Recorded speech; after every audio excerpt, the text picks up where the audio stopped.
This episode is with Daniel Rodriguez, a pre-med student at the University of Florida, more specifically completing a post-bac program, given that he wants to pursue medical school. Previously, Daniel completed his athletic training bachelor's degree at the University of Miami, where he also formed part of the athletic training team for Sports. That is where I met Daniel. At one point, he was assisting the athletic training staff for football, and I got to interact and meet him. In this episode, Daniel and I talk about sports medicine, athletic training, fitness, nutrition, workouts, and our workout routines. And we also discuss Daniel's involvement in YouTube and how he created and grew his channel, It's Danny. If you enjoyed this episode, please share and like it. And if you're a fan of the show, please subscribe, give it a follow, share it, and leave a rating. That being said, thank you for being here and welcome to the up and coming show.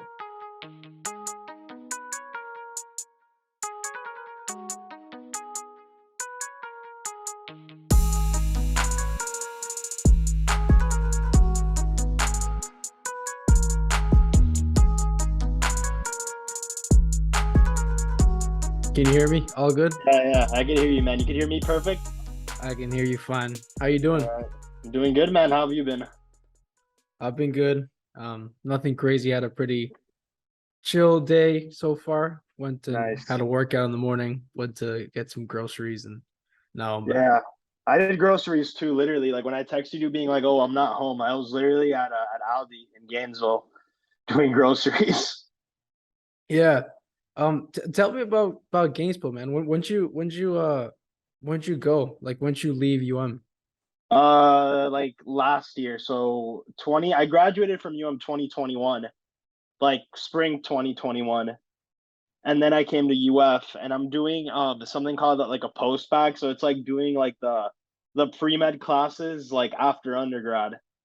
Because Yeah. like I did athletic training and like when you do athletic training, you don't have like time to get like a lot of the prereqs done. And I decided I wanted to do that like a little bit later. So like at UF they have like a program where it's like if you want to go to med school, they like offer you like just the pre-med classes. So that's what I'm doing now. Yeah. UM has one too, I'm pretty sure. UM has one, but theirs isn't it's not structured. So like for example, here at UF, like all my classes are like with the same professors, like same people. I have like my personalized like counselor. Um it's much more like programmed, you get me? Okay. How's UM's one like different? What encompasses it? Yeah, so UM is just like you could do the classes, like you could do bio one, like all that bio one, chem one, orgo, but like you don't do it like in a section, you get me? Like you do it like with the general UM student population, like you do it with the Oh, undergrads. okay. Got you. Yeah, so I don't do it with the undergrads. Like I literally do it like with the people in my program, and that's it. So like I said, we have like, for example, our professor for orgo is not the same professor that teaches orgo for like undergrad. Mm, that's cool. So Yeah. I guess it's a little more tailored towards Yeah, what exactly. you Yeah, need to yeah. know. Exactly. It's more tailored and it's like it's not like a big lecture hall. You really get to know your professors like one on one. So that's why like I decided to like come up here and do it at UF. And like at the end of the day, UF is like a public school, so it's not like terribly expensive. I'm not like losing that much money. Like I pay more money like for like rent than I do like for school. Um, so it's not like a bad thing. Yeah. It's about a year long, right? I have a year left. It's 2 years total. Yeah. Oh, it's 2 years. Yeah. I thought it was about 1 year.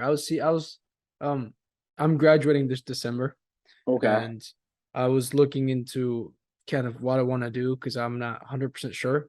Yeah. My major is business technology. Yeah. So you do a lot with that. Um yeah, but did you say do I do a lot with that? No, I'm saying like you can do a lot, right? Like you Oh, can. yeah. Yeah. It's like computer science within the business school. Okay. Shit. Yeah.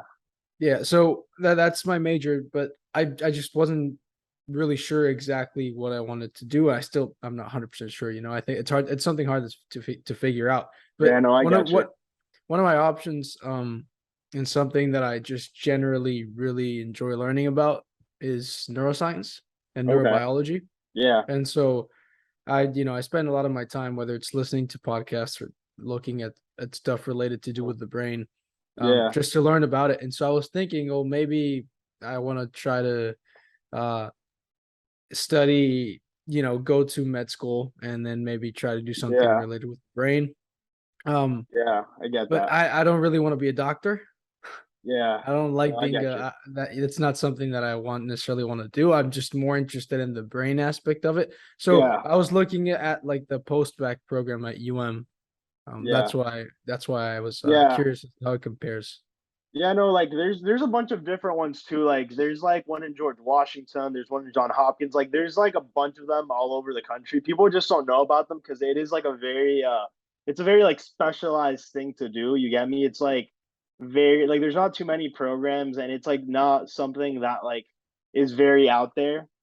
Um, but there's like a bunch of different ones. Like I think even FAU like in Boca they have one.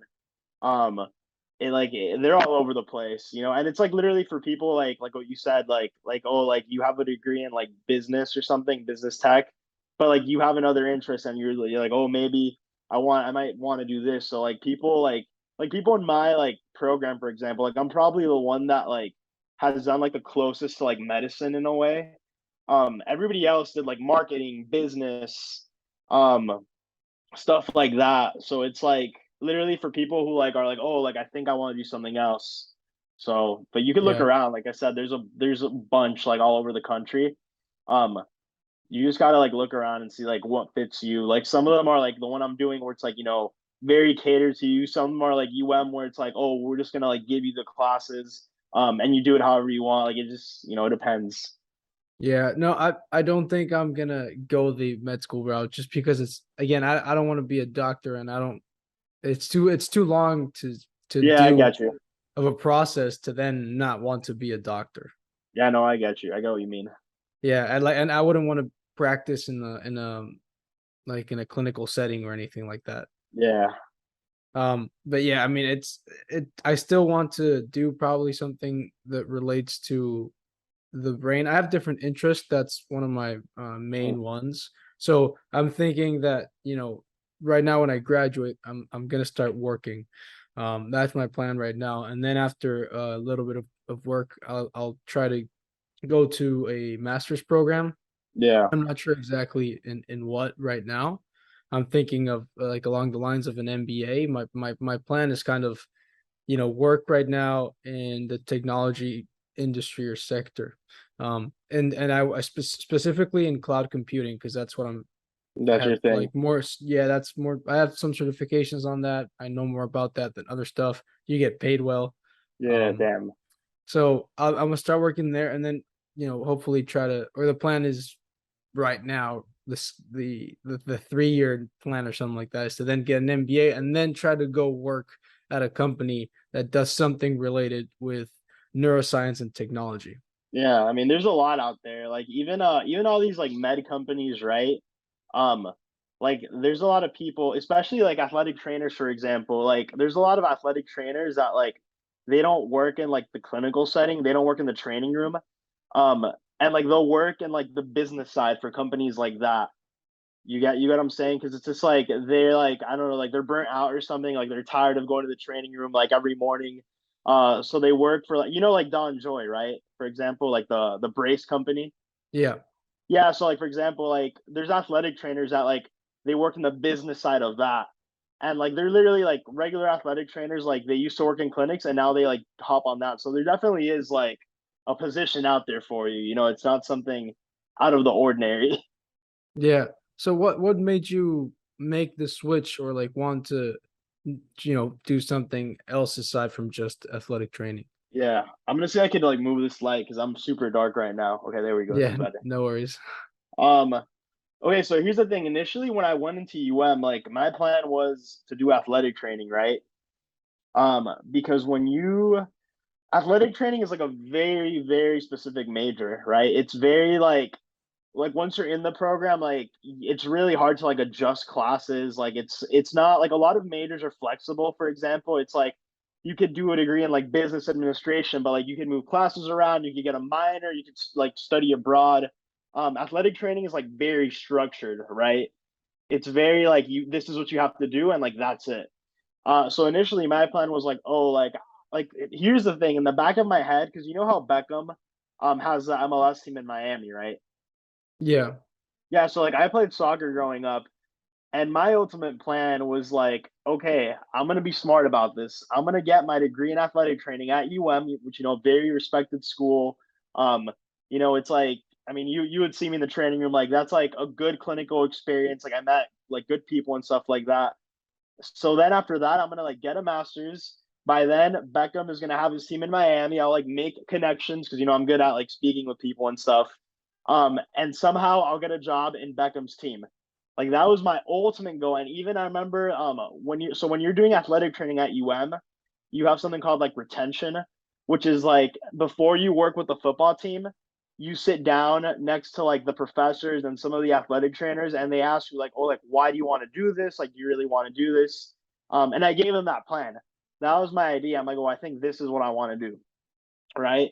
Um, so that was my plan. And then once I worked with football, uh, I mean, the hours. I mean, you yourself as an athlete, like the hours were just crazy.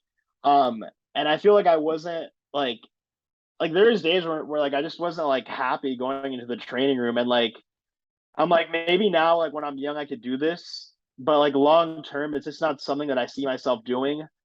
Um, and then like, football itself is the environment of football is like very like rough. It's very aggressive. So I'm like, you know what? Maybe it's just football. Maybe I could be an athletic trainer for like something else.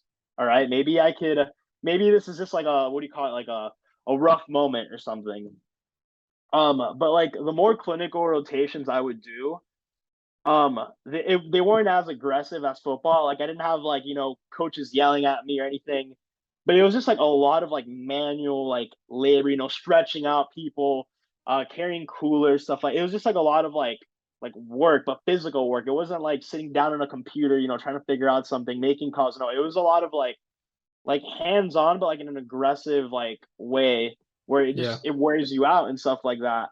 And then the other thing too was like the hours. Like no matter what site I went to, because we had like different sites, right? So like for example, like my fall 2019, that's more like my site was football, right? So you being on the football team, like you were assigned like a bunch of student athletic trainers, and like that was like my cohort. But we went to like different sites, so I went to like a high school, for example. I worked with like the women's soccer team. I worked with like men's tennis. I worked with track. And the hours were just like all over the place. Like it was like ridiculous hours, like very poor like planning. It's not just like, oh, like come in at like 9 and leave at 5. It was like, oh, come in at like 7 a.m. and like maybe you'll leave at like 8 p.m. But then like 8 p.m. hits and it's like actually like you got to stay another like 2 or 3 hours. Yeah. Um, And each day sometimes like changes too, because it wasn't a static schedule every single day. yeah. I mean, the good thing about talking with you about this is like how athletics works. A lot of people don't know athletics, so I think a lot of positions within athletics they get like glamorized, right? Like even coaching, like people think, oh, like he's a D1 coach. Oh my God, like amazing. Like coaches have it rough too, especially if you're not the head guy. Yeah. It's like you could get fired any day, like something wrong happens, like you're like done. Like and it's also like a family thing too. Like these coaches, like they have families, and it's like they're moving around 24/7. Like imagine like one season they're in Miami, the next season they're like what happened like to Manny Diaz. They're like I think he's in Penn State, and it's just like a lot of movement, a lot of what's the word? Like a lot of instability. They get paid well, obviously. When you're a coach, you're making good money, but it's a lot of instability, a lot of work, a lot of stress. And I was just thinking like long term, like what I really want to do because athletic training is something I saw I could do short term. Like when you're young, you could do it, and like you as an athlete, you probably see it. There's a lot of turnover too within athletic training. Like even I think like the staff now at UM, like since I was there, like a lot of them just left. And that's normal. That's not just with UM. That's literally like in a bunch of colleges. That's why I speak like so openly about it. It's not like a secret or anything. It's just like a position that there's a lot of turnover because it burns you out. You don't get paid as well. So you're always moving around. And I remember talking to my professor, who she actually worked with UM, like kind of how I did it, like as a student. And I was like, yeah, like I don't think athletic training is for me long term. And at first I'm like, okay, maybe I could do athletic training for a little bit, like maybe 3 or 4 years, and then like go back to school. Um, but then like I'm like, okay, why am I gonna like do something that I know I'm not gonna do long term? Like, why am I gonna like, waste those 3 or 4 years when in the back of my head I know I want to do something else?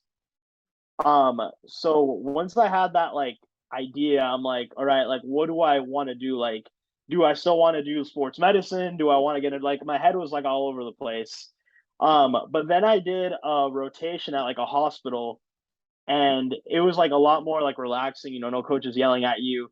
And like that position, like it was something that I could see myself doing long term. Like what he did, like the way like I guess how do you call it? Like the way he balanced like lifestyle and work. And it's also a very different side of care. Like athletic training The is, doctor, you mean? yeah, the Balanced? doctor. Okay. Yeah, the Okay. doctor. Yeah. So athletic training, especially in collegiate, is very like, I mean, as you know, it's very like you're on site 24/7. If anything happens to the athlete, you're there. If the athlete needs something, you're there. It's very like you're with them 24/7. And some people love that. Like I have a friend who did athletic training too with me at UM, and he loves that side of it. Me personally, like I just can't do it. Whether it's for better or worse, I can't.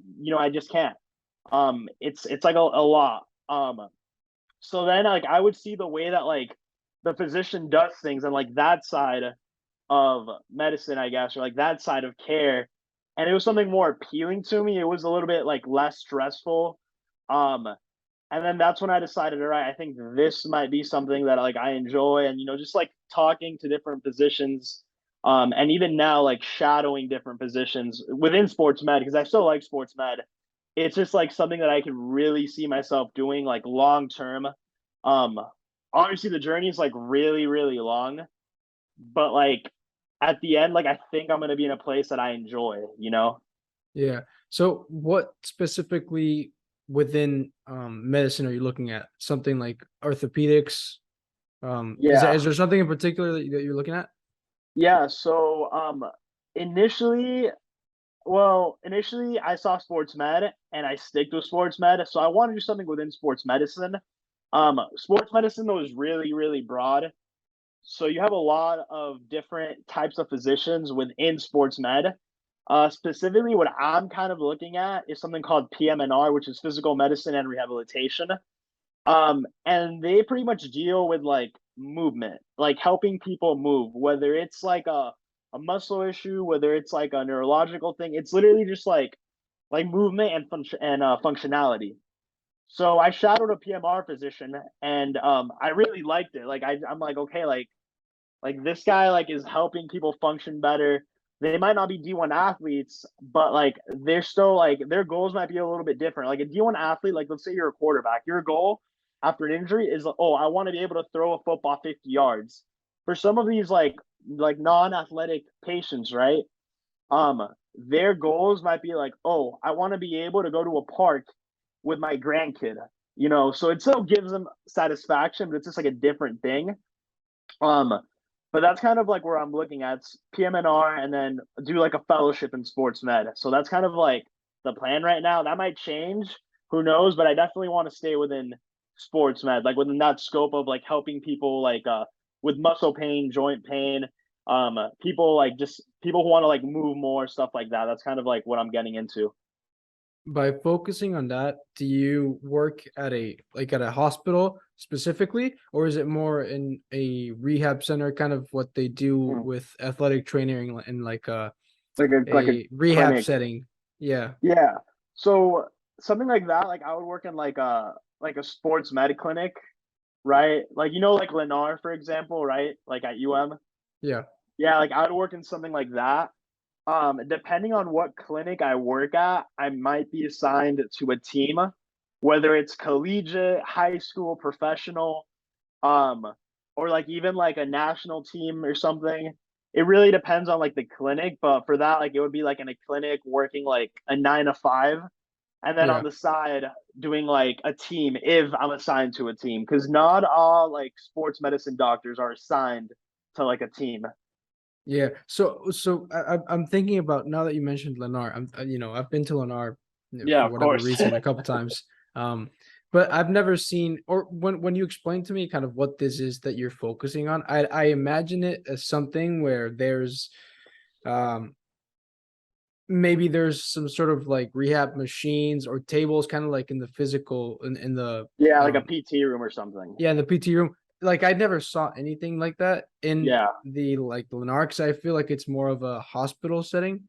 Is it a mixture of both? I'm a little, up Yeah, in the no, air yeah. in that So I sense. mean, in your case, I'm gonna like go specifically to you. So like since you're like an athlete, right, at UM, which is obviously like a very decorated, well like established school, and they have like very good athletics, all that. Um, like if you had a PT issue, like you would get your treatment like in the training room, like at UM by a PT. But at Lennar, they actually do have a PT room. Okay. Yeah, they have that, but it's just for like the general population. So like any athlete that's doing rehab, like I don't think any of them would do PT at Lennar, but like sometimes like the PTs from Lennar would like go to them in the training room, or like some of the what do you call it? Some of the fellows, some of the PT fellows, like they would like go to the training room like in the morning, and then like in the afternoons they would go like to Lennar. Um, so that's a specific case with UM, because UM's just like a very, they have the money, they're well respected, it's a very big city, they have the funds to like do that. But some colleges, for example, like if you're playing football at another school that might not be as big or might not have like the funds, you might be doing PT like with the general population. It's just like with your case specifically being at UM, all your treatment would be in the training room specifically. You didn't like have to go somewhere else for it. So they do have specific PT rooms for those types of Exactly. physicians to At work Lennar, in. yeah, exactly, Okay. exactly. Yeah. Okay. And then in those rooms it's like usually PTs. Well no, it is PTs, and then like the physician will usually like delegate. So it's like let's say I'm gonna make up an example. Somebody who's like 70 years old comes in with arthritis, right? They go to Lennar, they'll see the physician, and the physician will be like, oh, like you have arthritis, whatever. You should do PT. We have PT here at Lennar. I could write you up a referral, or like I could write you like a prescription, whatever. And then that patient would go to PT in Lennar, and then like the PT and that physician would kind of like keep in touch. So that's how it works, like in that, at least from what like I know. Yeah. So And does the physician develop like um the program that the person's going to follow, or does the PT side of things like no, handle that? so usually the PT does that because it's like a line of Okay. delegation, but the physician says like what they can't do. So if Okay. you have like an ACL injury or something, the physician will be the first one to be like, "Oh, um, make sure that like you strengthen his quad, but like don't do this, for example." But the PT is like mainly responsible for doing like the program and doing like the exercises and focusing on the progressions. If there's like a good PT to like physician relationship, it's like the PT might go to the physician and be like, "Oh, listen, like look at his knee, like he's moving a lot better. Do you think like we could like start doing this with him?" And then the physician, like, if they have the good relationship, he'll usually be like, "Oh yeah, like, or like he might offer like another insight, but usually it's the PT who has a lot more like control, more like what do you call it, like sight with that. Um Right. yeah. Yeah. Yeah, okay, that makes sense. I just wasn't sure who kind of had what responsibility in this scenario. Yeah, yeah, I Now, got you. you also mentioned like the being assigned to a team. Is that, Mhm. for example, whenever there were games, there were some doctors there, like in the games in the sideline? Is that the Yeah. type of like thing that you're referring to? Yeah, so yes, but I might not be on the sideline because the thing is that those doctors, that's not their main job. Like they mainly work in the clinic. Um, and like not every doctor that works in the clinic works on the sideline. If you get what I'm saying. So like that's something that they do like extra. But not every doctor like does that. you know. Okay. So what would you want to do if you were to be assigned to a team? Like how would you work with that team? Mostly just like Yeah. diagnosing certain injuries or problems that So like physical yeah. troubles that athletes are having? Yeah. So like the thing is when you work for a team, it's like okay, when you're it's hard to like explain, but when you're a physician assigned to a team, like basically like I said, you work in the clinic and like you'll see the team and stuff like that. But like you're not just assigned to the team. So like obviously, yeah, like I would do what you mentioned, like I would, make sure they're physically good, from like internal health, make sure they're doing good. If they have any issues, they'll go to me, I'll diagnose, talk with the trainers, the PTs and all that. Um, but like there's no such thing, even in professional sports, like no team doctor is just a team doctor. Like that's just like not a thing. In the NFL, for example, like let's say you are a team physician working on the sideline for the Miami Dolphins. Okay, good example. Miami Dolphins, like that team doctor is his main job is like working at a clinic. And I think specifically with the Dolphins, it's like Baptist. So he's like, I don't know, like the head of orthopedics at like Baptist. And on the side, he's a team physician for the Dolphins. So a lot of people, that's what they think. They're like, oh, like if you're a team physician, like you only work for the team, but like that's not how it works. It's not it's just yeah, that's not how it is. Yeah, and I imagine you'd like to be assigned to a soccer team, probably. If I had the chance, yeah, but like I said, like it really depends. Like if there's like I said, there's some physicians that like they work in these clinics and they're not assigned a team at all. Right. um or some of them are just assigned like events, for example. um so that's like not really something that like unless you're like that the head guy or girl that you kind of choose. It just really depends on the clinic. If you're in a big city, small city, there's a lot of factors that go into it when you're like officially assigned to a team. Got you. Okay. Interesting. Yeah, that's it's there's a lot of information that to it. I think a lot of people are Yeah, not necessarily aware of what it means being not only like a team doctor or a physician. Like exactly. there's a lot of components that go into it. So I think you explained it pretty well. Yeah, I yeah. appreciate that. Aside from your focus right now at UF in school, I mean, I'm sure you do other things kind of to pass time. I've seen I like I see your runs when you post them on your Instagram. Yeah. Um, I know you have a YouTube channel. Yeah. Um, do you also play soccer? Like what do you do? I don't know if you want to talk about your YouTube channel as well, because I Yeah, know you've yeah. been doing that for a while. Yeah, so with the YouTube channel, I'm like it's weird. Like I'm at a weird stage right now with YouTube because like at UM, like a lot of people knew me because of YouTube and it became such a big identity and a big part of like my college experience. But then when I got to UF, it was literally like starting from scratch. It's like nobody knew me here. It was just like weird. And like in terms of like vlogging and content, Miami is much more like attractive. Even from like I don't know if you know what like SEO is. It's like search engine optimization. Pretty much like when people search stuff on YouTube, Miami is just like very like it's very popular. Right. So like when I was vlogging at UM, like there are people that would watch my vlogs, and I had fans that they didn't care about UM. They cared about Miami, and they just cared about like seeing Miami. So like I would vlog at UM because I was in undergrad and stuff. Like that's all I did. But people would watch it just because they want to see like Miami. Now with Gainesville and UF, it's a whole different story. Like Gainesville isn't as attractive. There isn't like that marketing for it. Like with UM, for example, a lot of like of the marketing within UM, I don't know if you've noticed it yourself, is the fact that you're in Miami. That's a huge Yeah. thing. In every orientation, they're like, oh, Miami, it's a diverse city. You're gonna meet people from all over the world. Like there's so much to do, the economy, like they really sell Miami.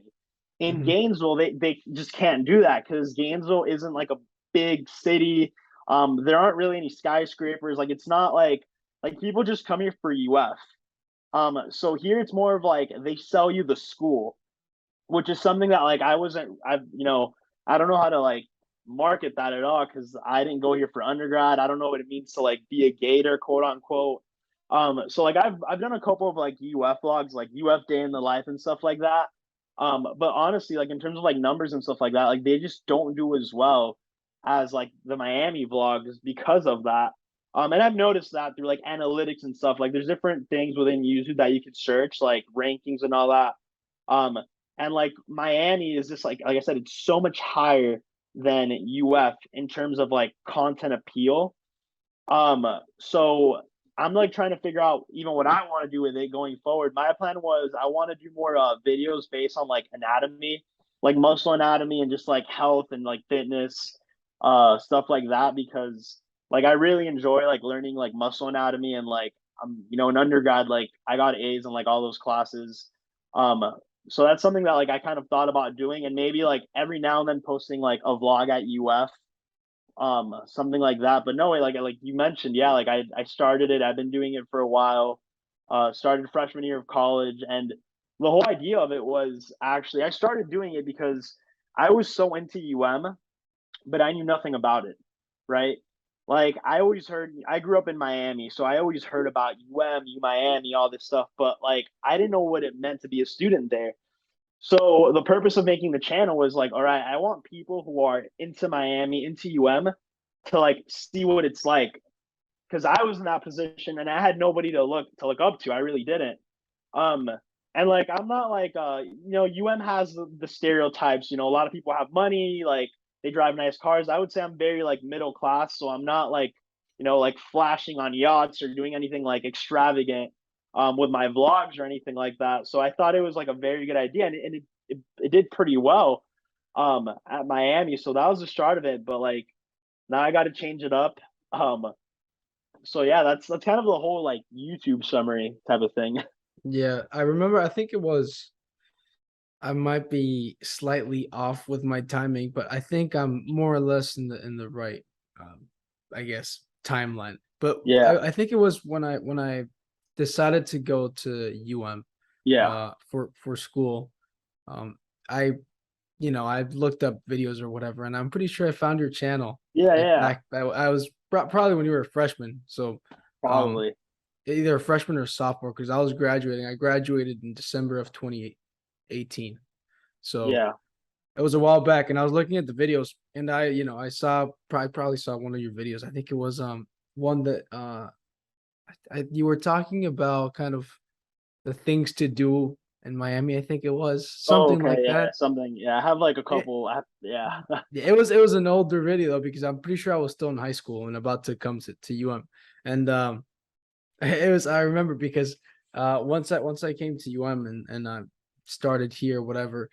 And then at some point I ran into you in the training. I was like, is that the guy Yeah. from YouTube? Yeah. Yeah. it Yeah. was it was this weird I guess experience. But um I remember because then as you like kept on doing it, I'd go back and check and see Yeah. what Yeah. you had posted. And the other day I went in because I wanted to kind of see the YouTube side before we talked and kind of what Yeah. you Yeah. posting and stuff like that.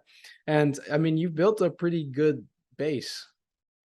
Yeah. So I No. think it's cool to have that. It's whether it's and if it's something that you enjoy, it's definitely it's good in the sense that it not only provides you with something to do and like enjoy and take your mind off of the other things you have to worry about, but Mhm. also like you can build a engagement within your own social media, which then helps you for other things. You can monetize certain videos and have some sort of like income, like passive income on the Yeah. side from your other like main income, which of course helps.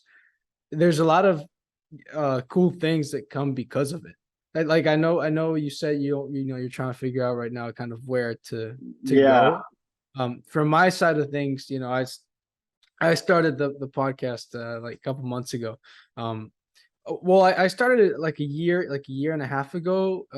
But it was a whole different idea of it. I was kind of just speaking by myself after looking into certain things and just just by myself. I got kind of bored. I didn't really want to do that anymore. I was like, yeah, well, I that's not fun. And so I stopped doing it for about a year and a half. And then I picked it back up again, like the start of this summer. And I was like, okay, this time what I enjoyed listening to is other people, like when podcasters have other people on there Yeah. to talk, not just I mean, sometimes I listen to some where they're just by themselves, but generally I enjoy having two people talking, or two or more. And so I was like, well, I'm gonna try that. I'm gonna do that scheme, and I've been doing that, and it's a lot more entertaining, and I'm enjoying it a lot more. But I started this again, like this new version of it, like a couple months ago, and I put it up on YouTube because I have like just the audio version on In the Spotify, video. Apple Podcasts, all that stuff, and then I have the video, yeah, on YouTube. And yeah, I'm still familiarizing myself with kind of what uh YouTube means and what makes Yeah. a good YouTube video or a bad YouTube video. What like creates more engagement or less engagement. It's hard to figure that out. And so, I when I look at someone that has been doing it for a while and kind of has an idea of what they're doing, it's always good to try to take away Yeah, I get what you mean. from them, like the whatever I can learn, because that way it's different. Of course, vlogging is very different to just talking to someone on a podcast Yeah. or whatever. But I think uh what people enjoy listening to or watching, at the end of the day, it's like it's entertainment in a way, and it's knowledge that you're sharing. So, whenever you do say something to do with YouTube, like right now that you mentioned, about the analytics and stuff, it's important for me to pay attention to those things. Yeah. And if you have, something that you recommend or that you perhaps have learned over the years that has helped you, I'd be very happy to listen to that. Yeah, I mean, the main thing with YouTube is like you just I know it sounds hard, but like because especially when you're starting out, like you're not gonna get it like too many views. But you just have to keep going and stay consistent. And I know it sounds really cliche, and even I've noticed because I did take I mean, I guess you could call it a break. Like when I got to UF, I took maybe like 2 or 3 months where I just didn't post anything. Because I was just adapting to UF, like it was a whole different world. I've never been so like out of my comfort zone. So I just really like lost motivation and like analytically, like that dropped me down a lot. Like I didn't lose subscribers, which is a good thing. But I didn't gain as many. So like let's say in a month at U Miami, I was gaining like I don't know 500 a month. Like Mhm. I was literally gaining like 50 a month or something. And like the thing with YouTube that's like interesting is like you're gonna have like a lot of ups and downs where you like gain like different numbers, but the goal of YouTube is that like you never want to like lose like you never want to like if you look at your analytics, like you don't want that number to say like, oh, you've lost subscribers. You always want to make it positive. So like even when I first started doing my UF vlogs, like naturally, which I expected, a couple people like unsubscribed because it's like, oh, like I'm out of UM already, like I don't care about them. And I knew that was gonna happen. And I think like this is just like like I don't know the exact numbers, but it's like let's say like 30 unsubscribed, 100 subscribed. So yeah, at the end of the day, I'm still gaining subscribers. So Right. that's a key thing. Like you always want to like gain. Like there's a bunch of YouTubers out there who like literally like in 1 year they'll gain like I don't know like 3,000 subscribers. Then they'll take like a pause and like they'll gain maybe like 100, and then they'll go back up to gaining 3,000 or like 500 or even more than they ever did. But you just want to make sure like you keep gaining. Like once you start losing subscribers, like that's when it kind of becomes like a little bit harder. But in order for you to like lose subscribers, like it's very hard. It's like you had to do something really controversial or your content shifted like dramatically.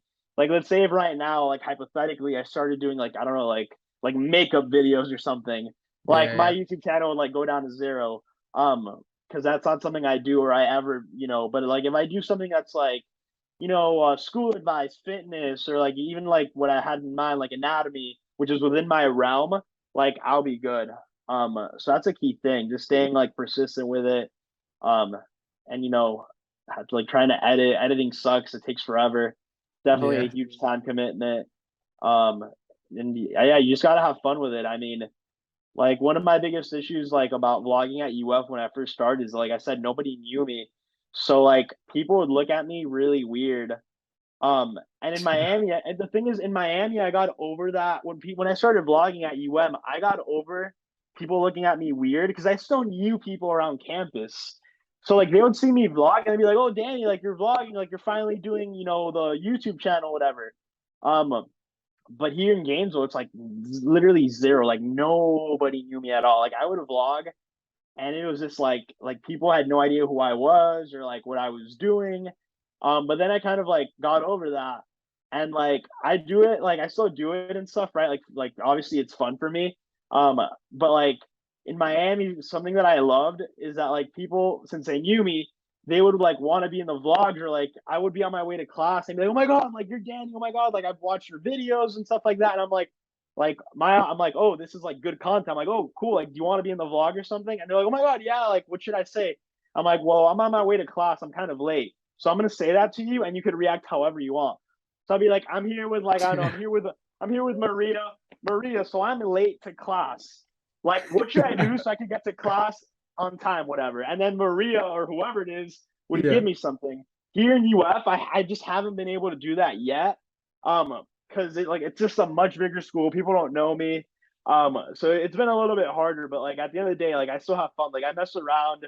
I'll go to people like I go to people here at UF and be like, "Oh, like, do you want to be my vlog?" And they'll be super confused, very like, "Wait, what? Like, what do you do?" And I'll like put them on the spot. And as long as they say yes to it, it's not an issue. Like I've never like recorded somebody without their consent. Like I've always been like, "Oh, Right. do you want to be in the vlog?" Like I just don't go up to strangers and like hit record because that's just like weird, and I think it might be even like illegal. I don't know. Um, so as long as I'm having fun with it, that's what matters. Yeah. Yeah, man. That's funny. How long did it's I think, I've seen from a lot of different YouTubers kind of when they explain the growth Mhm. process or the growth timeline that they had for their channels. I know Yeah, it takes a long time. Like how long did it take for you to start kind of seeing um more bro. people being subscribed and just being engaged with your videos? I would say, so my freshman year, I did a couple videos, not too many vlogs, more videos. But then, like, I would say towards my sophomore year, I think is like when I took off, when I had like my highest like peak, I think. Um, because I was just doing like a lot of like stuff that like nobody's ever done, like a lot of like vlogs, a lot of like football vlogs, stuff like that.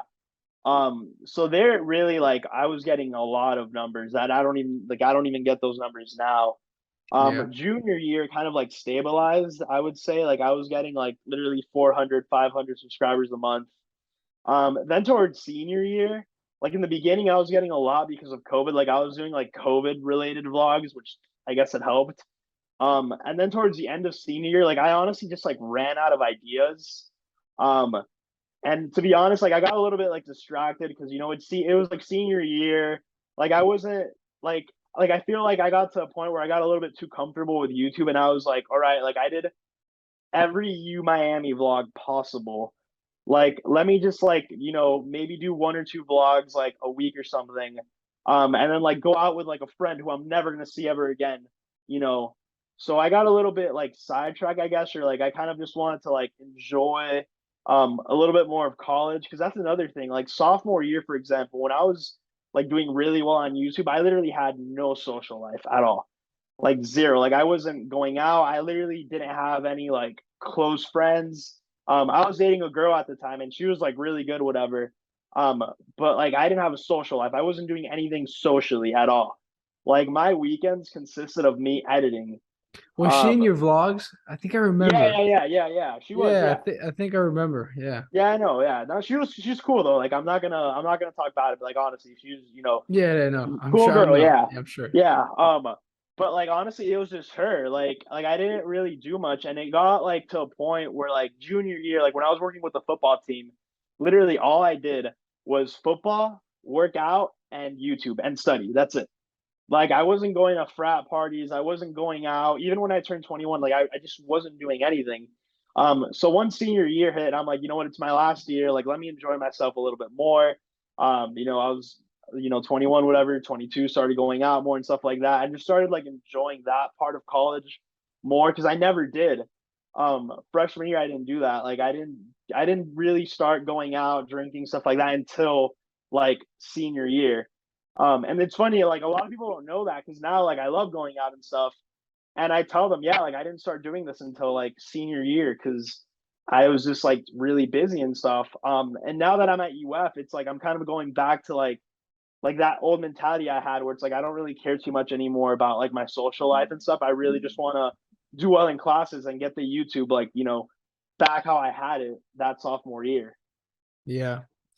I mean, I think I was talking about this the other day um with my mom, but there's this I guess you always have to find this not Balance. yeah, I would yeah, but it's complicated, you see, because I think there's each person's different and Yeah. each person prioritizes certain things differently. And one might think that one thing fits their lifestyle better than the other thing. One person might be happier just um being more social, whilst another Yeah, person yeah, might be yeah. happier just working more.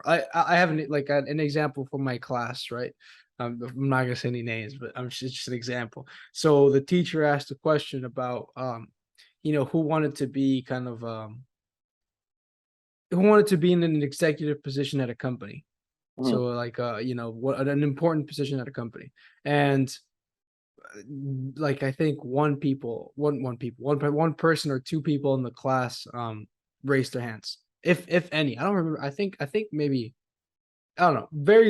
A very few amount Yeah. of people in the class, if any, raised their hands. Like they didn't it appeared that they didn't want to. And then when the professor asked one person in the class, like, why don't you want to be in this position, right? Because in that position, you make a lot of money.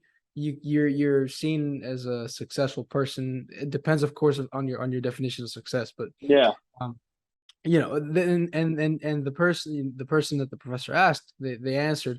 They were like, well, because I value a work life balance, and Mhm. so for that person particularly, they're aware that most of the time, if you're in these executive positions, you're not gonna have too much time to be going out with friends, spend too much time in nightlife, or just go vacationing or whatever it might be. You're gonna spend a lot of time working.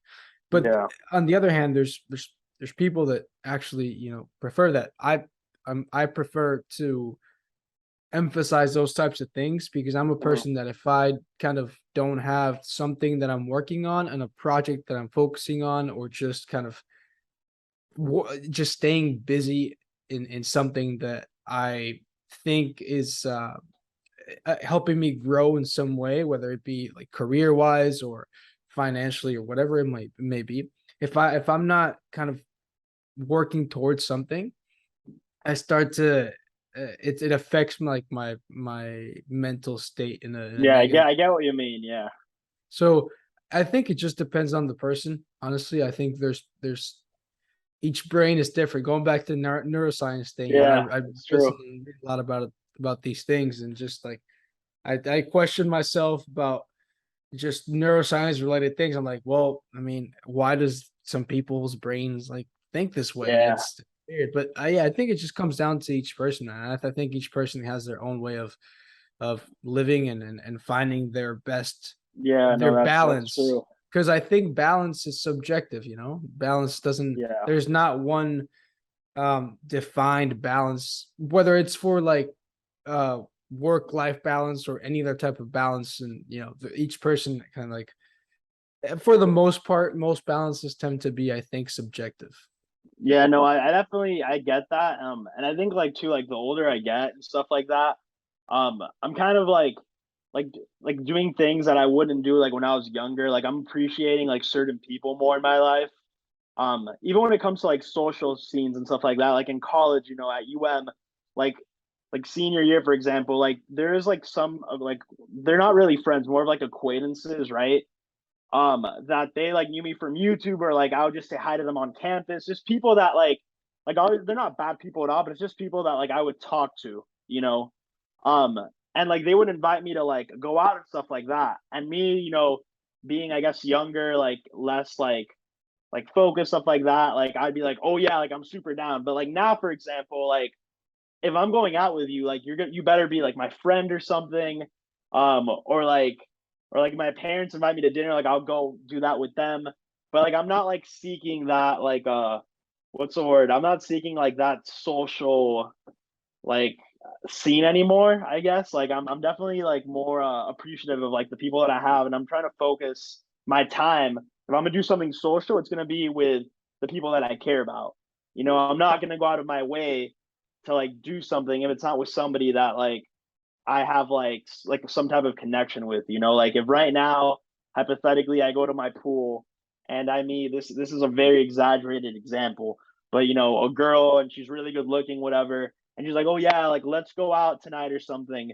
Maybe a couple of years ago, I would have been like, oh my god, like this girl's telling me, oh my god, yeah, like I'm a Yeah. badass, so I'm going out with her. But now my head is like listen, Danny, like you got to study for Orgo. Like forget that girl. That girl, she might be good looking, she might be nice, but guess what? She's not gonna like take the exam for you. She's not gonna get you an A in Orgo.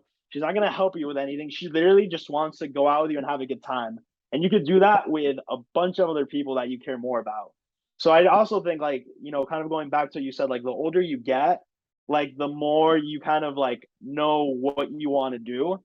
And your brain also kind of like shifts like thought, has like a different thought process on making decisions, whether it's social decisions, professional decisions, stuff with studying, for example.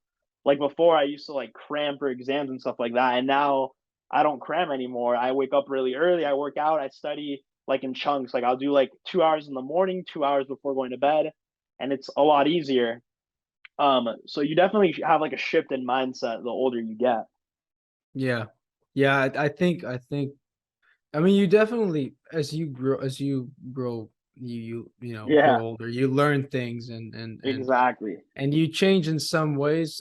But I do think that again, like whether you're 18 or 25, I think there's people that you'll find that are leaning towards more of one spectrum or the other. Like you'll Yeah, find 25-year-olds that if that same girl asked them to go out that night, they would drop everything and go with that girl. yeah.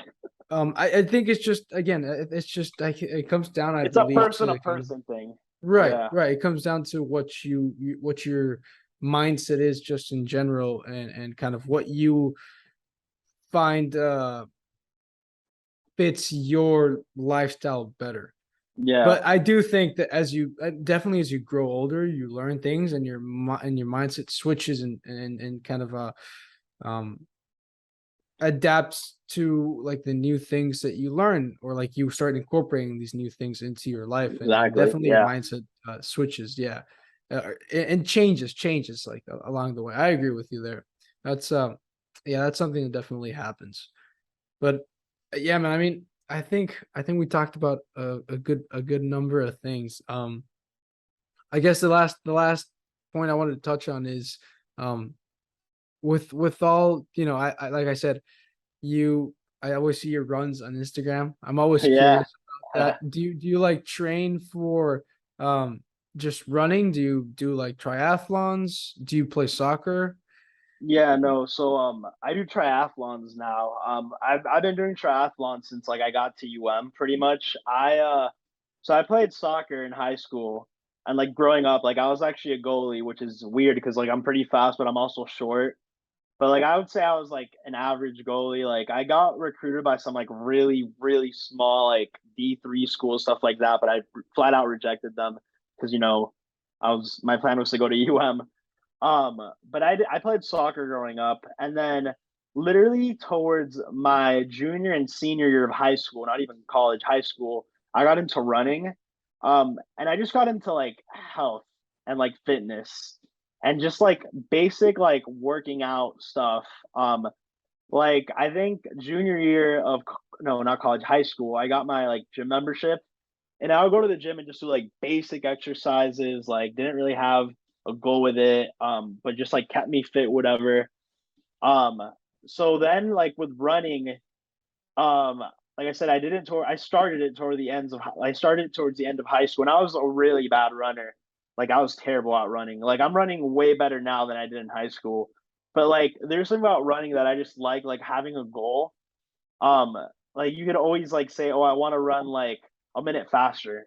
Then I want to run 30 seconds fast. Like there's always a goal with it, and that's something that like I enjoyed. It was like chasing that goal. So when I got to college, I wanted to do triathlons just because from like a health and fitness point of view, running gets like very boring and it's also very hard to impact. So like a lot of running can just like lead to more injuries, but with triathlons, it's like a good balance of things. So like for example, like some days what I'll do or like on a week, I might run like really hard on like one day, but then instead of running again, I would like do a light swim workout or like I would go biking for like 20 or 30 miles. So there's just like a lot more like I don't know, versatility with when you do triathlons. And like even like when I lift, like I don't do like crazy lifting. I just do like full body workouts like twice a week. Bench press, like basic stuff like that. Like obviously I'm not like the biggest guy out there. But I just do it more to like keep me healthy and keep me like in shape. I do think that's something that everybody should like really focus on. A lot of people don't like their fitness and like their health. A lot of people just like take like I don't know, they just take their bodies for granted or they don't know how to treat their bodies right. Um, so yeah, like in summary, yeah, like my main thing is like triathlons, and I try to incorporate it into a lifestyle thing. I don't just say like, oh, I have this triathlon going on, like I have this goal. It's more of like, all right, like I have an orgo exam like a week from now. Like let me run like I don't know 10 miles because if I run 10 miles, that means I'm gonna do good on my exam because if I could do a 10-mile run, I could do an orgo exam. Like I definitely mix it into my life. I don't have like a lot of people within triathlon, especially, they like to make these crazy workouts, these crazy plans. They like to track their heart rate. They like to do all these things.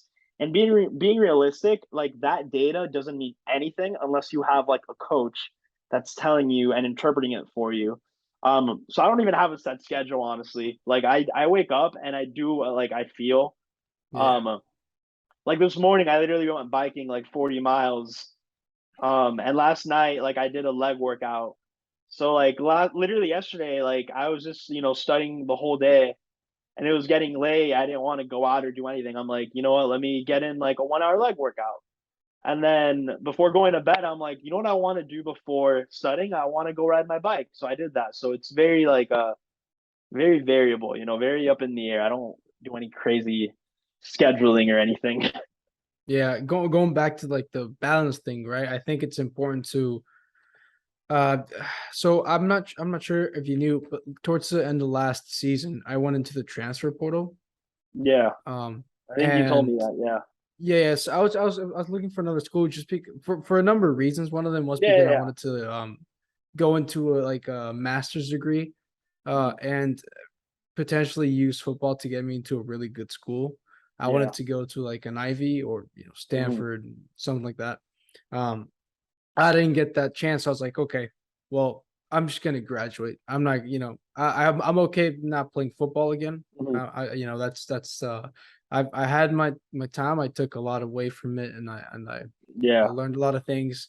And I went into that decision going into a transfer portal, knowing that it's a real possibility, probably the most likely chance that I'm not going to play again, and I was okay with that. And so from then on, I've just been doing my own workouts, my own Yeah, routine, yeah. so on. And of course, you learn a lot of things of how to do certain exercises, and that's something really cool that I have taken away from football. But at first, I was mainly just doing um, lifting. Like I was just because that's what I enjoy more. I've never been a big fan, I'd say, of cardio, Mhm. and just running in general, or just doing a cardio focused thing. If Yeah. it's something like playing, I also used to play soccer back when I lived in Mexico. Mhm. Um, playing soccer, for example, if I go play a pickup game for an hour, I'll do cardio, but I'll have fun doing it so I don't Yeah, need mines. exactly. But if I'm gonna, go run on the treadmill for 45 minutes, I don't You're not find doing that that. particularly fun. But I Yeah. do enjoy lifting. So at first I was just pretty much just weightlifting. And then a couple months ago, I was like, well, I think it's probably smart to incorporate some sort of Mhm. cardiovascular health Yeah. activity. And so I started, I started whether it be, running or sometimes I go swim or even if it's just walking for 35, 40 minutes in the Mhm. treadmill on an incline at the end of my workout, whatever it may be, just a little bit of Yeah. cardio whenever I can. And I've been trying to emphasize this and incorporate this like a lot more into my lifestyle, just because it's again that balance thing, right? You don't want to be like super, um, you don't want to be just focusing on muscle Yeah. strength, Building right? muscle and all that. Yeah, Yeah. you also want to have a healthy heart, because it's your whole system Mhm. kind of depends on having, yeah, strong muscles and healthy muscles, but also having a healthy heart. And so again, it goes back to that balancing that we're talking about. And I've been trying to do more of that. At some point I thought about doing a triathlon. It's probably something that I'd like to do at some point, or and a marathon as well. Um, it just those things require quite a bit of training, I think, and Yeah. it's hard to try to get that training in along with my workouts that I also want to do, because Yeah. I don't want to leave those, right? Because with weight training, I don't do it twice a week. I do it maybe 5, 6 times a week, right? For an hour and a half, Mhm. hour and 40 minutes or something like that. Between an hour and 20, hour and 40 minute like weight training workouts about 5 or 6 times a week, plus the cardio that I do at the end, or if I for another day I go swimming or whatever, or walking or running. But it's hard to mix in um a serious like training routine for a marathon or a triathlon or something like that with that schedule. I feel like I'd have to leave some things out, and I Yeah. don't really want to No. do that. So I'm still trying to figure out how I will achieve this at some point, but I would like to run a marathon or triathlon or something like that. Yeah. No. You definitely like have to cut it. Like I'll cut out like weight training sessions and all that. Because like even from like a physiological standpoint, it's like you can't like build muscle while also building endurance. Like you can maintain muscle while building endurance, and vice versa. You can maintain endurance while building muscle, but you can't have like both increase at the same time. Um, but I do get what you mean by the whole like balancing and stuff like that. And like going back, like that's why I enjoy like training for triathlons, because it's just like a balance of literally swimming, biking, and running. And I do my my 2 or 3 lifts a week on top of that. So like from a fitness perspective, I'm very fit. I could bike like for a long time. I don't need air or anything. I could swim for miles and stuff like that. Like I'm like obviously I'm not the strongest guy. Like I can't bench press like 2 plates or anything, not even 2 plates. But like I'm at a point where it's like I'm fit, I'm very, very fit, and like my body, how can I explain it? It's like my body's at a good point where like it's I don't know, like it's size, because I'm not a big guy either. I'm only like 5'8", like physiologically, like my body could do like a good amount, for my frame and stuff like that. Like I'm Right, proportionate, if that's what you want to call it. right. Because a lot of people too would like people that are very into marathons and stuff like that, like they don't weight lift at all, which is terrible. Hmm. Because you could get injuries like that. So like that's why you see a lot of like really skinny marathon runners. And I get it if you're a professional in the Olympics, I get that. That's a different story. But people that like run like just for fun and don't weight lift, like that's kind of bad. Um, because you're not making your body as efficient as possible. I think that's what I'm looking for. Like my body right now is very efficient. Like I could get in a good lift, I could run, I could do all these things. Like if you just focus on like one thing only, whether it's only weightlifting, only like running, only swimming, only biking, you're not making your body as efficient as it could possibly be. Um, so I like knowing this is like a personal thing. I like knowing that from like a physical standpoint, I could like do many things. Like if we were Yeah, to climb a mountain, I could climb a mountain. If you're like, oh, like let's go on like a 15-mile run, I could do the run. If you're like, oh, let's go to the gym, my weights, I might have one plate off while you have two, but I'm still going in and lifting my one plate. right. Um, so I like having that balance and making my body as efficient as I can. Yeah, I agree. I agree. And also with the thing I mentioned about kind of the balance being subjective, your Mhm. balance, what you kind of enjoy more or what I enjoy more is probably going to be Yeah, different. exactly. And Yeah, yeah, if yeah. my balance is emphasizing more weight training um instead of doing more cardio related activities, but I still, want to, You still like you do said, it. yeah, and Yeah. make sure I optimize my exercise in a way where I'm mixing both aspects and I'm healthy both from a muscle perspective and like being strong and also from a cardiovascular perspective. But again, your balance in that sense is going to be different to mine. And Yeah. as long as you're kind of as long as you're putting yourself in a position where you're very healthy both physically and mentally because of the routine that you follow by incorporating both things, maybe one a little more than the other, but just where you're physically and both the mental and like mentally and physically, I think that's what's important. But of course, um if you just do one thing just because you enjoy that one thing and you don't enjoy the other one at all, that's not probably not ideal because you also Yeah. want to mix in the other aspect of it. Um, but yeah, just finding your personal balance that puts you in the best position to be mentally and physically healthy. Yeah. And like at the end of the day, like we're not pro athletes or anything. So it doesn't like let's say like we go to the gym, right? Like you might lift more, but I could still lift. But at the end of the day, does it really matter? As long as it makes me happy, that's good. Like I'm not trying to like compete for the bodybuilding people. And then like for you, like if you like weightlifting more, and you do a 5K, does it really matter that you're not in first place at this like community 5K? No, but as long as you finish it, still makes you healthy, still makes you like good, it makes you happy. So I think like an advantage of not being a pro athlete is that you could really like diversify yourself. You know. Yeah, it was a couple of about a month ago, I think, or month or 2 months ago.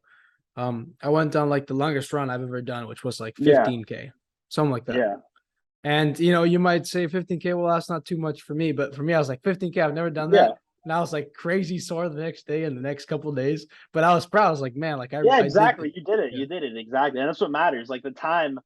Like yeah, like I like running fast, but like at the end of the day, if I do a race and I'm not in first place, am I going to be disappointed? No, because I'm not making money off it. I'm not a pro. Like it's not my primary thing in life. So why would it? Yeah. Why should I like why should like my dad when I do triathlons, like my dad cares more about the result than I. He's like, dang, like what place did you get? I'm like, oh, like I don't know, like I just so yeah, Right. And like you said, feeling like your body is in a good position, knowing that you can exactly, yeah. do certain things. Because I know that the other day I went for a swim.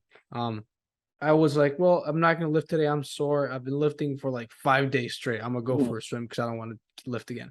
So I went for a swim, swam like I don't know, 55 laps in like a 25-yard pool, which is Yeah, yeah, yeah. what's like I don't know, a mile and a half, 2 miles. I'm not sure. Um, or yeah, I think it was like a mile and some change, something like that too. It's something like that. But the point is, I can go do that, and I'll be in like the 50th lap in my pool workout, and I'm not dying. I'm like, I'm Yeah, fine. yeah, Like, I mean, I exactly. feel Yeah. like not only my muscles feel like feeling fine, like I'm not super out of breath. I'm a little bit tired at that point, but I'm doing it fine. Um, I finished the workout. I'm not super exhausted. The next day, I'm not super sore. Like I feel Mhm. good. It's just I know that right now, if I go outside and run a 5 or 10K, I'll probably be fine the next day. I'm not gonna be like Yeah. very sore or very tired. Like I can do that.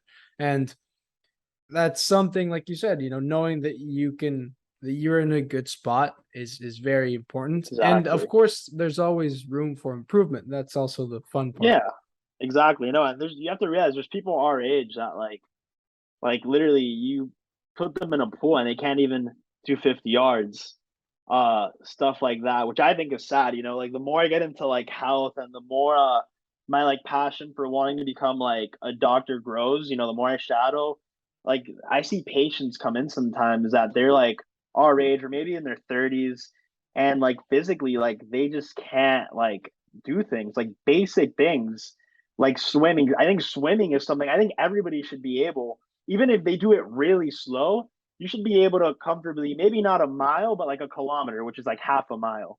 Like that's just something, even if you do it in, you know, 40 minutes, whatever, but you did it. I think like there's certain like things that people like should be able to, like running a 10K, for example. I think everybody should be able, anybody that's physically able, obviously, should be able to run a 10K, even if they do it like walk some parts of it and stuff, but physically, I think it's something. It's just like a thing that as humans, like you should be able to do. And to think that there's people out there that like they start jogging and 5 minutes are completely out of breath, like that's not good. Yeah.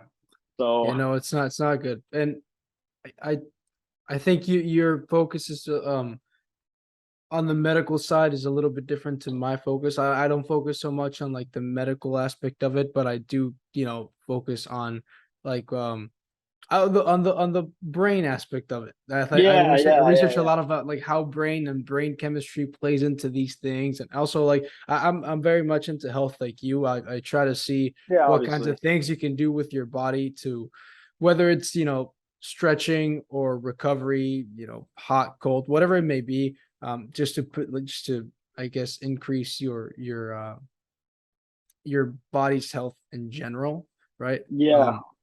I'm not so much into like medical things, but I am into like health because I think medical and like medical interpretation and health is, although it's somewhat related, it can also Uh-huh. be very different. Especially Yeah. like I know a good little bit about physical therapy just because I played Yeah, for a and while you've been in football. that. Yeah, and you've seen your Yeah, teammates and all that. Yeah. but if I wouldn't be that so interested in diagnosing whether a person has Yeah, I get you. arthritis or not. So in that sense, it's a Yeah, little yeah. different. But we can relate in the sense that, well, we were both very interested in like the whole aspect of health and how Yeah. what things you can do to put yourself in the best position to continue being in good shape and like increasing your performance in general. I mean, it kind of all like relates to and like I've seen patients because I'm shadowing a lot more here, like in Gainesville, right? And so I shadow my previous physician that I shadowed. He did family medicine, and he did sports medicine like on different days. So sports medicine, I would see basic arthritis, all that stuff. But then for family med, you see everything, and I mean everything. Like some people are coming in from like just regular checkups. Some people are coming in for like a mental. It's de todo, like straight up everything. As you know, Mhm. as I say in Spanish, de todo. And there's people that like come in and they'll do family medicine. They're very overweight, like obese. I think that's a more proper term to use, and it becomes an effect. Like I like to call this is, I don't know if it's out there, but I like to call this the pill effect or the pill cycle. Dude, I saw your story and I was gonna Yes, send you a yeah, yeah, message. yeah, yeah, I yeah, was yeah. So I what was gonna happens send you a is message because I'm 100% on your side with this. no, so here's what happens. And it's sad to see because it could be prevented in so many ways, but people just aren't educated.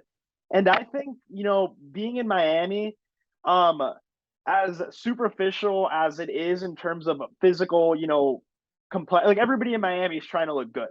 Let's be honest. Whether you're a guy or a girl, you want to look good. You might not want a six pack, but you want to look skinny. You want to be strong to some extent. That's a very Miami thing, right? In other places in America, like people just don't care, so they're less aware of their bodies and stuff like that. But here's the thing with that: if you're very overweight, you're obese. This is a cycle that starts. Let's say you're in your 20s right now. We're having this conversation about health. somewhere else in America, or not even America, but just somewhere else in the world, wherever, people aren't like having these type of conversations. They're not saying, oh, like what workouts, like it's just like not relevant at all. So what happens? They're not aware of their health. They're not aware of like how they eat. They're not aware of how they sleep or anything. So just bad habits happen over time. They start gaining weight. It becomes like a slow, like, progression. Obviously, when you're 20 and 30, you have a little gut, it's fine. But once you hit that 40, 50, 60, like that upper age range, like then you might have like a heart problem. Your blood pressure is high or low. You develop arthritis. There's just like a lot of different things. And then here's what happens. You start taking medicine for it. You take one medicine. Let's say that you have I don't know, high blood pressure, right? So you start taking medicine for high blood pressure. That's your first medicine. And then because you're taking that medicine, you have to take another other medicine because there's like GI effects, right? So stomach effects. You're taking two medicines already. Then because of that medicine, the one that like, is for like the stomach, you can't go to bed because it gives you like bowel movements, whatever. You take a third medicine then. You're taking three medicines for like one thing that could have been prevented. Then on top of that, you're not moving, you're getting older, you get depressed. So now you're taking four medicines. And that like depression medicine, like it might have another effect. So there's literally people that take like five medicines a day for something that could have easily been prevented. Um, so that's something to like that's something that Yeah. I'm kind of like interested in is like that preventative side of things through improving health, fitness, and nutrition. Yeah. Because it's very easy to prevent it. People just don't know. Like they're not like I said, we're you and me are very biased because obviously you played at D1 football. I've always been into sports. I work out, but some people you tell them like, oh, like want to go for a run, and they look at you like you're crazy, or they just don't know what working out means. Like obviously they hear about it and stuff, but like if you tell them right now, go to the gym and like do like a 1 hour workout, like they don't know what that looks like. Or you tell them, oh, make a healthy meal. Like they don't know what that means. Like they don't know what like eating good like means. Like to them, eating good might be like going out to like Fridays or something, which isn't good, but to them it is. So there's a lot of work that needs to be like done, so Yeah. hopefully I can make that change somehow. And I think, I mean, you say like once you get older, man, but I think it's not just when you get older. It's like right now. It Now starts now. It it's starts now. yeah, like I mean, again, I tend to be I pay more attention to mental things because I'm very much into Yeah. neuroscience and psychology. Also psychology. Psychology is one of my minors at UM. Because I don't think you can minor in neuroscience, but Mhm. that's not relevant right now. But I mean, I still look at kind of the physical health, or like aside from just focusing on the mind, right? But um if you look at a lot of people in their 20s or in their late teens or whatever, in their 30s as well, people in general, but a lot of people are not necessarily in a good mental state, and like they're depressed, or um they have a lot of anxiety and they're not happy, and just have a lot of mental um Yeah. burdens right now, that or in their particular lives, right, in their moments that are causing them trouble.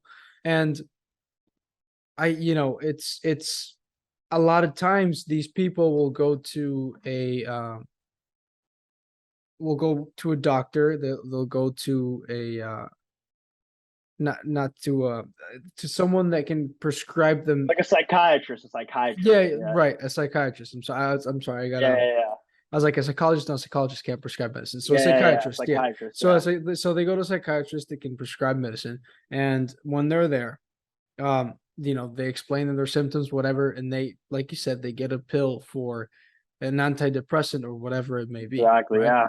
And it's a lot of times I'm not 100% sure on this. I think sometimes it doesn't necessarily work. I mean, sometimes it might, but but what it does, it changes the chemistry composition of your brain, Yeah. right? Yeah. It switches that up, and it switches it to a state that could be achieved a lot of times by not taking that and instead Yeah, doing something natural, which exactly. as exercise, eating well, um, it's taking care of yourself in those ways.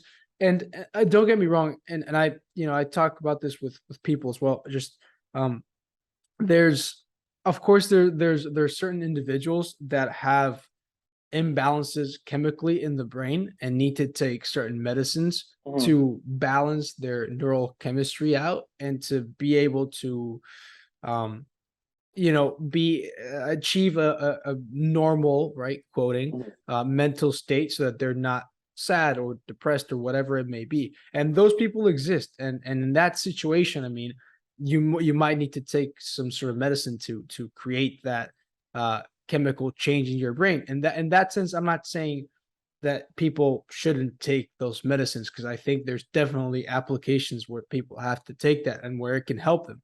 But I think that generally most people don't need it, and I think most people can achieve that mental state of being healthy by, again, following a healthy lifestyle. And I mhm. can tell you that from like a personal experience, just because I've had times when I was younger, before I really started getting into exercise and being healthier with myself, where I was having like, trouble like from a mental state, like from a mental perspective. I wasn't very happy. Um Mhm. and I was struggling. And then as I started exercising more, taking care of myself more, eating better, it took time. It's like not a overnight thing, but Yeah, the more I've made it part of my life, the more I've kind of found that it just helps me like cope with whatever kind of life brings. yeah, That like it anxiety helps me. maximizes you. Yeah, it makes me a better person. It makes me a better person, not just feeling better about myself, but it makes me a better person towards others. It makes me want to achieve better things. It makes me more ambitious. It just makes you a better person overall. And I think Exactly. Yeah. people need to understand that, man. Like that's super, super important. And if I'm not sure, with my podcast right now not being very big, Mhm. we might get a couple people listening, but if it's a couple people that listen to this and are like, hey, Mhm. maybe I'll It's give it good a enough. chance, it's good enough, right? For now, you know what I mean? Like for now, that's good enough. And Yeah. hopefully more people can like spread this message, because I think it's super important. I'm on the same page with you on that. Yeah, no, and it's small improvements. You don't need to have a six pack. You don't need to, um, you don't even have to go to a gym is the thing. You could literally like go to a park and go for a walk. Wake up instead of going on your phone on TikTok, whatever. Literally just go out for a walk. If you can't walk for whatever reason, you live in a bad neighborhood or there aren't parks, like stretch out in the mornings. Like it's very small like things that people could do. They just aren't aware of it because they lack education. Culturally, like I think especially with America, a lot of people here like it's all about the grind. And I'm huge on the grind. Listen, I believe in working hard. I don't think you're gonna achieve anything just by sitting down. Um, but I think it's important to like grind like crazy, but know that like you have to take care of yourself too. And some people just don't know that like that's a thing. So Yeah, but that grind thing, I think a lot of people, man, I think there's a lot of people that want to achieve something big, or they mhm. want to make a lot of money, and they don't grind. They Yeah, don't put yeah, in the yeah. work. They'd rather just sit on their Yeah, ass because in you their you get you house get and put you on get some you get Netflix. comfortable. You get comfortable as a thing. You get like it's like what would you rather do? Would you rather work? Would you rather learn I don't know, like an example, would you rather learn how to code or would you like you said, go watch Netflix, go out Yeah. with a friend? Um, so that's something, that's a whole other episode you could do with somebody Yeah. like somebody who's successful. Maybe one day you get like like $1 million entrepreneur and they could go deep into that because I've watched a lot of YouTube videos on that like mindset. And it's funny, there's a YouTuber, I forgot his name, but he's like I think he's 25 and he's like a multi-millionaire. And he's like, trust me, like you don't want to do what I did to get here because I did a lot of things that like you have to be crazy to do. Yeah. And what he means is that just like not going out, not having friends, not having a social life because he's plugged in, Yeah. like just Exactly. working, like literally nothing. But like that's what like he enjoys doing. Like there's like a psychology to it too, you know. Like I said, you should if you ever get like an entrepreneur or somebody who's like very business savvy or good like with stocks or something, they could go deep into that because I'm just saying what I've like watched and stuff, but I don't Yeah. really know like the whole like I haven't gotten to that point in life yet where I'm just like, you know, nonstop. Like when I mean nonstop, I mean like crazy nonstop. You know, I haven't gotten Yeah. there. Yeah, like Obsessed with it. exactly. Yeah, like I work and stuff and you know, I love editing and how, you know, but I haven't like gone to that point where it's like I what's the word? Like isolate myself from the world or from friends or like give up like important relationships or anything like that. Yeah. But some people do that. So Right. And it also goes back to like it relates back to the pill thing to where a lot of people, they see these very successful people, whether because sometimes it's athletes as well, right? Like you see these stories yeah, uh yeah. of how Kobe Bryant used to, have like you just be 4 in a.m. the wake gym ups all and the all that. time, Yeah, right? yeah. Like it's not just for business. It's like if the top people at whatever they do 99.9% of the time they don't get there by accident. Like they work their ass off to No, get there. yeah. What I was saying, like it goes back to like it relates back to the pill thing because a lot of people see these athletes or these business people or these millionaires, billionaires, whatever it may be, these very successful individuals. They see them and they're like, man, like it sure would be nice. Like they got lucky or whatever, They right? got lucky. Or Yeah, yeah, or yeah. they got lucky or I don't know. They maybe they work hard, whatever. They're in Mhm. it. It's just it'd be awesome to be them, right? It'd be awesome to have that much money or to have this status or whatever, right?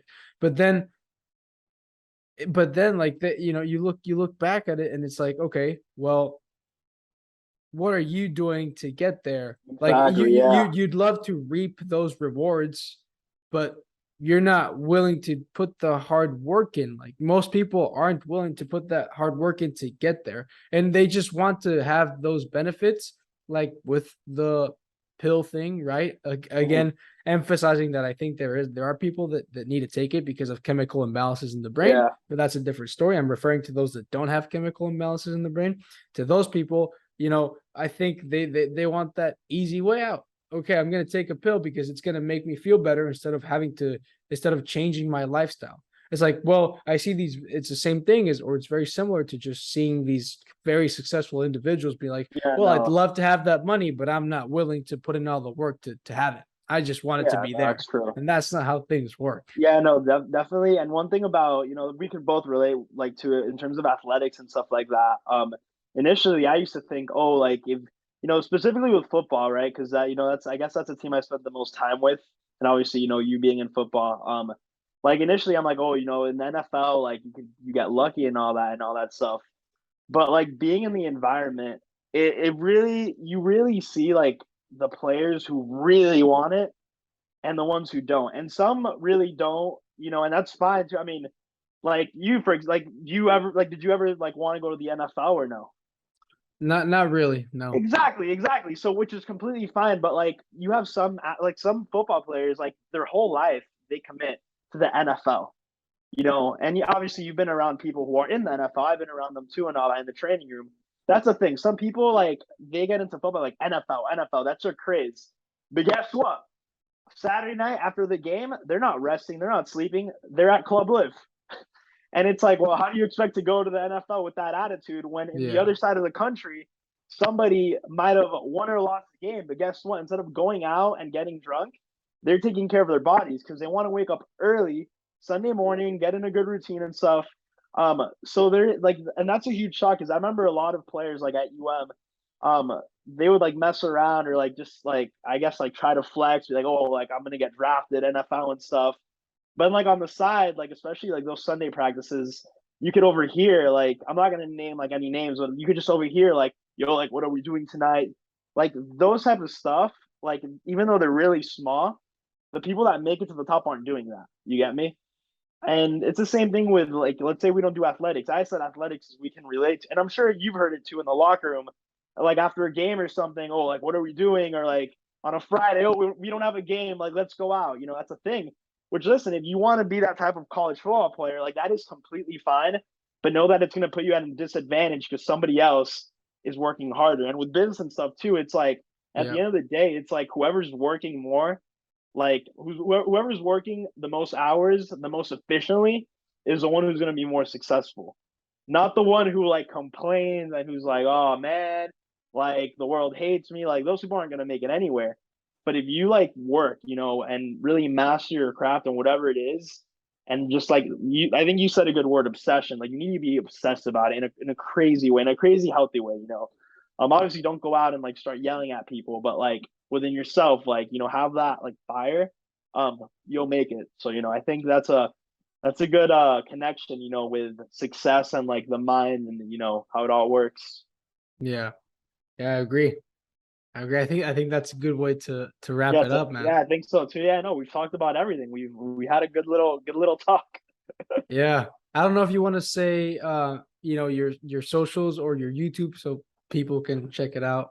Yeah, no. So my YouTube is it's Danny, and then my Instagram is the it's Danny.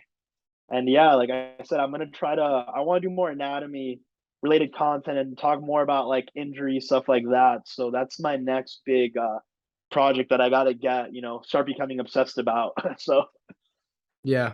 Yeah, man. Sounds good. I'm sure there's a lot of people out there that would be very interested in listening to that. yeah, so yeah, that's the plan. Yeah, well, I appreciate you being here, man. I know, man. I Putting in appreciate. time into this. Yeah, no, of course it was. We had a good talk. You know, a good little discussion and stuff. So Yeah. Yeah, it's always good to share point of views, man, especially with we're I appreciate that we're like-minded people in that sense. yeah, I yeah, think we both exactly. uh I think we both relate in a lot of things, which is helpful in terms of we can then talk about those things and kind of communicate Yeah. um about the things that we agree with and kind of put it out there as well. Yeah, no, I actually want to like something that I had in mind is like I want to do my own podcast too. Okay.